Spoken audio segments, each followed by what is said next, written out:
The night was thick with fog, as it crept through the narrow cobblestone streets of an ancient European town. The year was 1895, and the town was known for little more than its silence and shadow. Yet, hidden beneath the quiet facade, an ancient evil was stirring. In a dimly lit room, deep within the bowels of an old stone mansion, a secret ritual was taking place. Hooded figures encircled a small altar, their faces obscured by the shadows of flickering candles. At the center of the altar lay a simple tube of lipstick, a deep, blood-red hue that seemed to glow with a sinister light. Madame Lilith, the leader of the Order of the Crimson Hue, stood before the altar, her hands raised high as she chanted in a language long forgotten by time. The air around her seemed to crackle with dark energy as she invoked the ancient spirits, calling upon their power to infuse the lipstick with a curse that would grant the wearer eternal beauty and irresistible allure. But at the cost of their soul, the lipstick was dipped into a chalice filled with blood, the life essence of a young man who had been sacrificed moments before. As the blood soaked into the lipstick, it seemed to pulse with a life of its own. Madame Lilith smiled, her eyes gleaming with malevolent satisfaction. The ritual was complete. With a final incantation, the lipstick was sealed with a spell, its power bound to the blood it had consumed. The Order of the Crimson Hue had created their most powerful weapon, a tool of seduction and death that would bring destruction to all who came into contact with it. The lipstick was then placed into a small, ornate box and hidden away, waiting for the day when it would be unleashed upon the world.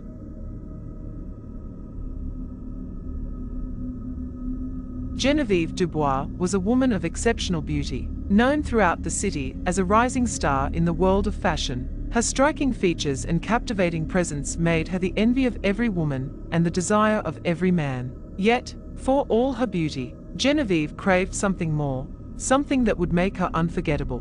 One afternoon, as she wandered through the bustling markets of Paris, she came across a small peculiar stall tucked away in a corner. The vendor, an elderly woman with piercing eyes, beckoned her closer. "Ah, mademoiselle," the woman crooned, "I have something special for you." Geneviève approached the stall, her curiosity piqued. The woman held up a small ornate box and opened it to reveal a tube of lipstick. The color was a deep seductive red, unlike anything Geneviève had ever seen before. "This lipstick," the woman whispered, "will grant you the beauty of the gods. No man will be able to resist you." Genevieve's heart raced as she gazed at the lipstick. She was skeptical, of course, but there was something about it that drew her in, a magnetic pull that she couldn't explain. She purchased the lipstick without a second thought and hurried home to try it on. That evening, as she prepared for a grand ball, Geneviève applied the lipstick. The moment it touched her lips, she felt a strange sensation, as though a surge of energy coursed through her veins.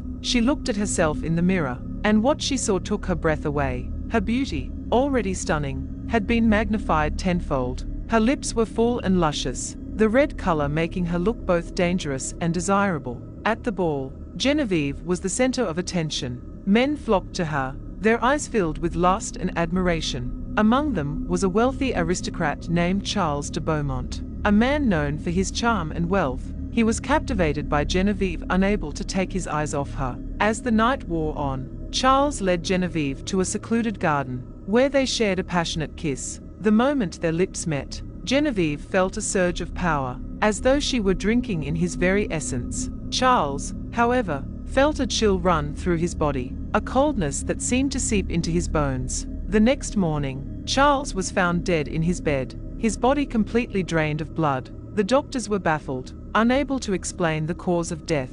Rumors spread through the city, and soon, whispers of a curse began to circulate. Geneviève, though horrified by the news, could not resist the allure of the lipstick. She wore it again and again, each time drawing more and more men to her, each time leaving a trail of death in her wake. She was addicted to the power it gave her, unable to stop even as the curse began to take its toll on her own body. Eventually, Geneviève was found dead in her lavish apartment, her body pale and lifeless, her lips still stained with the cursed lipstick. The authorities were unable to determine the cause of death, and the lipstick was never found.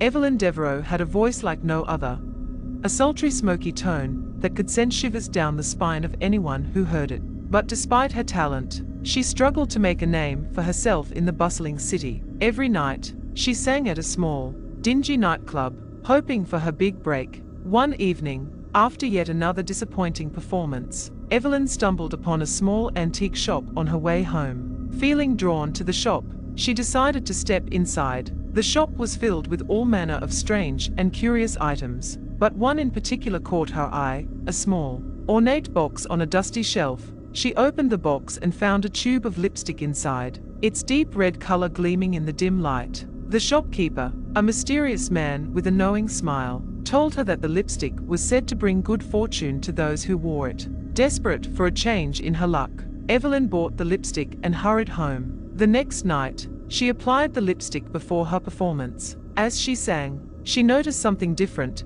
something extraordinary. The audience was spellbound, hanging on her every note. Men watched her with rapt attention, their eyes filled with desire. After the show, she was approached by a talent scout who offered her a contract on the spot. Evelyn's career skyrocketed overnight. She became the talk of the town, performing in the most prestigious venues and mingling with the city's elite. Men were drawn to her like moths to a flame, and she reveled in the attention. But as her fame grew, so did the body count. Men who kissed her were found dead shortly afterward, their bodies drained of blood. At first, Evelyn was oblivious, too caught up in her newfound success to notice the pattern. But as the deaths continued, she began to suspect that something was terribly wrong. Haunted by nightmares and plagued by guilt, Evelyn tried to rid herself of the lipstick, but no matter what she did, it always found its way back to her. The curse had taken hold, and there was no escape. Her final performance was a grand affair,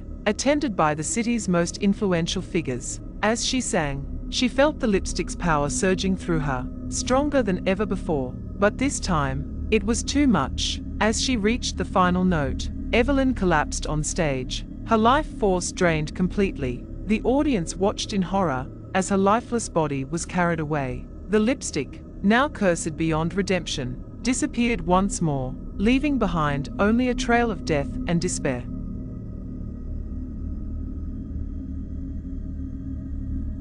Lady Veronica Harrington was the epitome of wealth and privilege. She lived in a grand mansion, surrounded by luxury and opulence. But for all her riches, Veronica was never satisfied. She craved power, true power, the kind that money alone could not buy. One day, while attending a lavish party at a fellow socialite's estate, Veronica received a mysterious gift from an unknown admirer. It was a small ornate box, beautifully crafted and tied with a crimson ribbon. Intrigued, Veronica opened the box to find a tube of lipstick, its deep red color mesmerizing. She applied the lipstick immediately, and from that moment on, she noticed a change in the way people treated her. Men who once ignored her were suddenly falling at her feet. Desperate for her attention, Veronica relished in the newfound power, using it to manipulate those around her. But with power came danger. Men who kissed her began to suffer gruesome fates, their bodies found drained of blood in the days following their encounters. Veronica,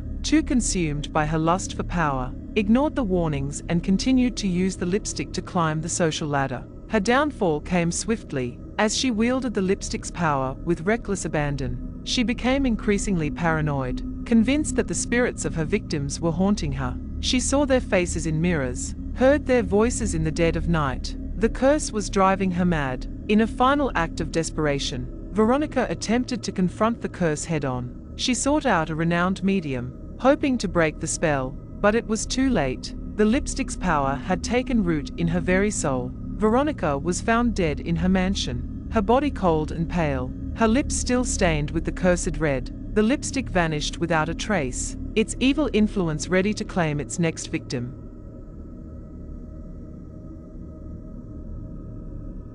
Emma Whittaker was a young woman who had everything she could have ever wanted: a loving husband, a beautiful home in a quiet suburban neighborhood, and a promising career. Life for Emma seemed perfect, but as with all things perfect, there was always a shadow lurking just beyond the light.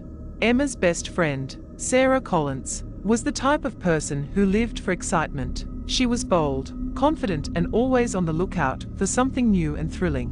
One day, while browsing through a quaint antique shop in town, Sarah stumbled upon a small ornate box tucked away on a dusty shelf. The box was beautifully crafted, with intricate designs and a deep crimson ribbon tied around it. Inside was a tube of lipstick, its deep blood-red color gleaming as though it had a life of its own. Emma would love this, Sarah thought, smiling to herself. She purchased the lipstick and eagerly brought it to Emma, excited to surprise her friend with the unique find. When Sarah presented the lipstick to Emma, she was taken aback by its beauty. She hesitated for a moment, feeling a strange sense of unease. But Sarah's enthusiasm was infectious, and Emma eventually relented. She thanked Sarah and placed the lipstick on her vanity, deciding to save it for a special occasion. That occasion came sooner than she expected. A few days later, Emma and her husband, Mark, were invited to a formal dinner with his colleagues. It was an important event for Mark's career, and Emma wanted to look her best. Remembering the lipstick Sarah had given her, she decided to try it out. As soon as Emma applied the lipstick, she felt an odd tingling sensation on her lips, but she brushed it off, attributing it to her imagination. When she looked in the mirror, she was stunned by her transformation. The lipstick made her lips look fuller, more seductive, and the color complemented her complexion perfectly. For a moment, she felt like a different person, a more confident, alluring version of herself. At the dinner, Emma noticed that people, especially the men, seemed unusually attentive to her. Even Mark's colleagues, who had always been polite but distant, were suddenly captivated by her presence. One of them, a charming man named Daniel, couldn't seem to take his eyes off her. As the evening progressed, Daniel found excuses to stay close to Emma, and by the end of the night, he leaned in and kissed her on the cheek, a gesture of both admiration and perhaps something more. The next morning, Emma was startled to receive a call from Mark, who had left early for work. Daniel had been found dead in his apartment, and the cause of death was unknown. Emma's heart raced as she recalled the events of the previous night, her mind immediately going to the strange lipstick. She tried to dismiss the thought, but a gnawing sense of dread began to settle in the pit of her stomach. Over the next few weeks, Emma found herself drawn to the lipstick again and again. Each time she wore it, she felt that same surge of confidence and power. Men were drawn to her like moths to a flame, their eyes filled with desire and admiration. But with each kiss, with each innocent brush of lips, another man fell victim to the curse. His body found lifeless, completely drained of blood. Emma tried to stop using the lipstick, but no matter how hard she tried to resist, it called to her, whispering promises of beauty and power she couldn't ignore. She began to notice changes in herself, as well. She was more irritable, more paranoid, and her once happy marriage was beginning to strain under the weight of the growing tension. Mark sensed something was wrong, but couldn't put his finger on it. He grew worried as Emma became increasingly distant, often staring at herself in the mirror, as if searching for something she couldn't find. One night, after yet another tragic death, this time a neighbor who had innocently kissed her hand, Emma finally realized the full extent of the lipstick's curse. Desperate, she tried to get rid of it. She threw it in the trash, buried it in the backyard, and even tried to destroy it with fire. But each time, the lipstick reappeared, as pristine as ever, sitting on her vanity as if it had never left. Sarah, who has noticed Emma's growing distress, confronted her one afternoon. Emma, unable to keep the secret any longer, tearfully confessed everything: the deaths, the curse, the terrifying power of the lipstick. Sarah, horrified and guilt-ridden, offered to help Emma, though she didn't know how. They researched the history of the lipstick, scouring old books and obscure websites, piecing together the dark story that had haunted women for over a century. They discovered the tales of Genevieve, Evelyn, and Lady Veronica, each woman falling victim to the same curse. Emma was now part of that terrible lineage, and she knew her time was running out. As Emma's mental state deteriorated, Mark became increasingly alarmed. He tried to comfort her, to understand what was happening, but Emma pushed him away, afraid that the curse may claim him too. She started seeing things, visions of the women who had worn the lipstick before her, their pale faces and lifeless eyes staring back at her from every reflective surface. They whispered to her, warning her that there was no escape, that the curse would consume her just as it had consumed them. In a final, desperate attempt to save herself and her husband, Emma and Sarah sought out a paranormal expert, a man named Dr. Elias Crowley, who specialized in cursed objects. Dr. Crowley listened to their story with grave concern and agreed to help them. He explained that the lipstick was bound by a powerful, ancient curse, one that could only be broken by destroying the object completely. But he warned them that the curse would not go down without a fight, and that the process could be dangerous. That night, Emma, Sarah, and Dr. Crowley gathered in the Whitaker home to perform the ritual. Mark,